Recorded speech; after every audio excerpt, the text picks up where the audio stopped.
You ever get so mad someone called the cops on you for doing something you legally had to do? I'm talking full lights, sirens, 3 cruisers all because I closed my own dang driveway.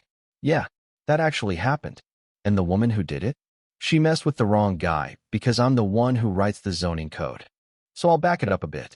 My name's Marcus, I'm 42, black, and I've worked in urban planning and zoning enforcement for over a decade. Grew up in this county, went to school here, and now I help shape how it grows.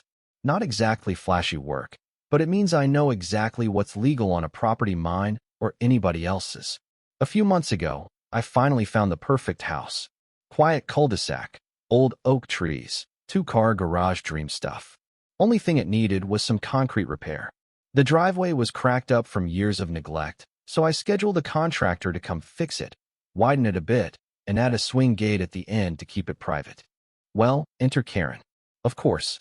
2 houses down lived this woman named Lila, real estate agent, blonde bob, crisp tennis skirts, drove a white Escalade with live, laugh, love bumper stickers. You get the picture. She waved real big the first time I pulled up to the house with the U-Haul, but it didn't take long to realize that wave came with conditions. Like, I had to say yes, ma'am, every time she dropped her opinions about my front yard. Or when she flat out asked, "Are you renting, or did you buy?" Like she was checking credit scores with her eyes. I brushed her off. I've dealt with her type before. They don't think you belong unless you're mowing their lawn. But the real issue started the day the contractor showed up.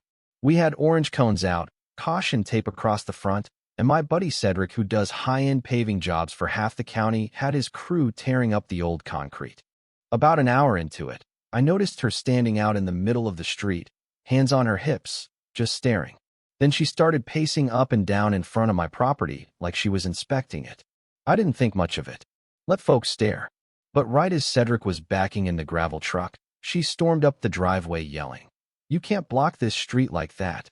It's a shared access. You're breaking HOA rules." Thing is, there is no HOA. The original one dissolved in 2008. I knew that because I looked it up before buying. But I played it cool. I said, "Ma'am, this is a private driveway on a private lot. We pulled a permit, and the county approved it. It'll be blocked for 2 days during curing. Sorry for the noise." She didn't like that answer.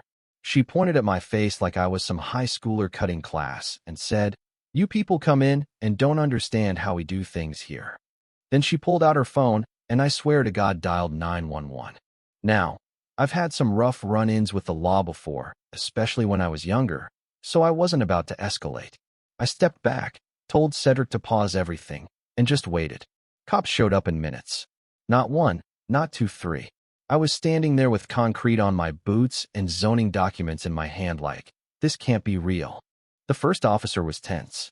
He asked what I was doing, and before I could answer, Karen jumped in screaming, "He's illegally blocking public access. He threatened me. He's ruining property values." That's when I handed the officer my ID and my county badge. I said, "Sir, I'm Marcus Dillard. I'm the senior zoning director for this county. That's my house. This is the permit. The access she's referring to is not public. She's trespassing." Man, the way the energy shifted was instant. The cop took a long look at my badge, then asked me to hang tight while they clarified a few things. Karen, meanwhile, was still screeching about rules and property values until one officer gently told her she needed to step off my property or risk a trespass citation. But this wasn't over. Not by a long shot. Later that night, my neighbor Alan lives right next door, quiet guy in his 60s, used to be a real estate lawyer, knocked on my door. He brought a beer, said, "You handled that with class, Marcus." Then he dropped the bomb.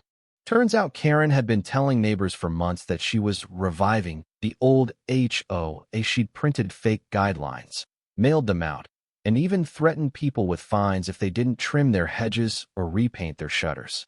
Most folks ignored her, but a few, especially elderly ones, actually paid her.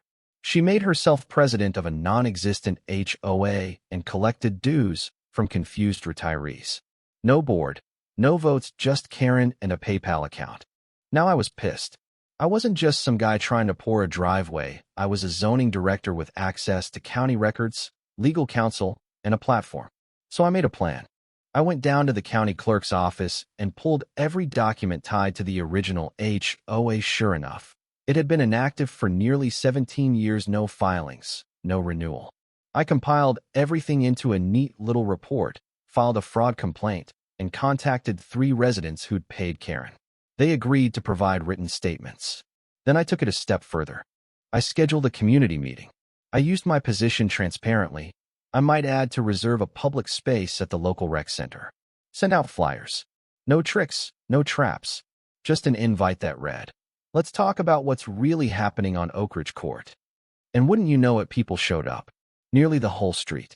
Karen walked in halfway through, wearing a pink cardigan and holding a binder like she was about to host a PDA meeting.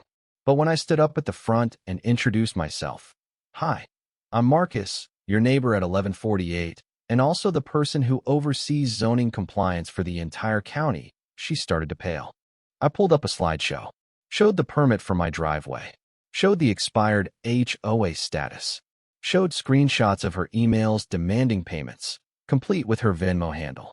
And finally, I shared copies of the fraud reports that were already submitted and that county investigators were reviewing. People gasped. Someone in the back actually yelled, "Wait, she charged us for trash pickup?" Another woman pulled out her phone and said, "She told me I'd get fined if I put my wreath up after January." It was like watching a dam burst. Karen tried to interrupt, but I shut that down real quick. I said, "Ma'am, you are welcome to respond in writing to the county attorney, but this meeting is for actual information, not manipulation." She left 10 minutes later, red-faced and shaking, and I haven't seen her on our street since. After that meeting, something changed in the neighborhood. People started talking to each other more.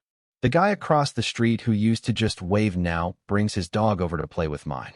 Ms. Linda, one of the folks Karen conned, got her money refunded, and a few of us chipped in to help repaint her porch just because. And the best part? We decided to form a new community board. Not an HOA, just a neighborhood group with open meetings, clear notes, and a rotating leadership. No dues. No fake power trips. Just folks looking out for each other. I guess Karen thought she could bully her way into control. She didn't know the guy next door literally writes the rules.